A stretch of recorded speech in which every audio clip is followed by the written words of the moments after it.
Take a break from your busy schedule and join Harold Sala for Guidelines, a 5-minute commentary on living. Have you ever been on an ocean in a tiny boat without a compass or a GPS unit when a heavy fog blanketed your craft and you had no idea what direction was the harbor? Or perhaps you've had an experience I once had. High in the mountains when a storm came sweeping through the valley and heavy snow quickly obliterated my tracks leading out to my car. At first, I was gripped with panic, thinking that every year people freeze to death who get lost in the mountains and wander through the snow, not knowing how to get to safety. Now, think of being lost in terms of what Jesus said. I have come to seek and to save that which is lost. Retired Chaplain Glenn Brown was aboard the U.S.S. Okinawa during the Vietnam conflict when it was steaming from Camran Bay to Subic, when about midnight an alarm was sounded that a man was overboard. A sailor was standing guard when he slipped and fell into the dark, murky waters below. He had been there, then he was gone. He had to be in the water. A heavy ship as the Okinawa doesn't turn around like a small craft on a lake. It took almost a half a mile, maybe a mile, for the heavy craft to do a 180-degree turn and head back the direction from whence it had come. The spotlight scanned the dark ocean looking for some sign of the lost sailor. Finally, someone yelled, "There he is!" as a tiny speck showed on the surface of the wave, his hand waving frantically. The lost man was found. A dinghy was lowered, and the man was brought aboard the ship. The chaplain went down to talk with the man, shivering from the cold, frightened beyond words by his experience. Draped in blankets, the young man explained that he was on the edge of the ship when he lost his balance or footing and fell into the water.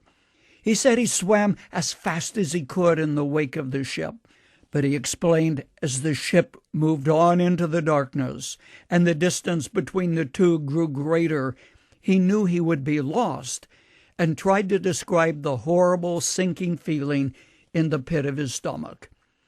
Then he said that in the far distance he saw a light, and the ship was turning around, reversing its course, and he said, "I knew they were looking for me." He tried to describe the joy that he experienced when he knew he would be saved. Time allows only one more true anecdote. Missionaries Connie and Richard Smith were working with the southern Barisano Indians in Colombia, but weren't making much headway. The witch doctor opposed them. But then the old man fell ill, very sick, and he called for the missionaries to give him medicine. Knowing that no medicine could save the old man, they chartered a plane and flew him to Bogota at their own expense. Even there, doctors couldn't save the old man's life.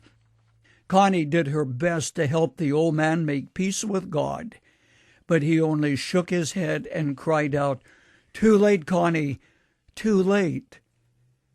She later said, "You will never have to convince me that there is a hell. I saw it reflected in the face of the old man that day as he died. For him, it was too late." Paul told the jailer at Philippi, "Believe on the Lord Jesus Christ, and you will be saved and your house." On the cross, Jesus turned to a thief, and as he cried out, "Lord, remember me when you come into your kingdom," Jesus said, "Today you will be with me in paradise." It doesn't take long to make peace with God, but it's the only way to heaven.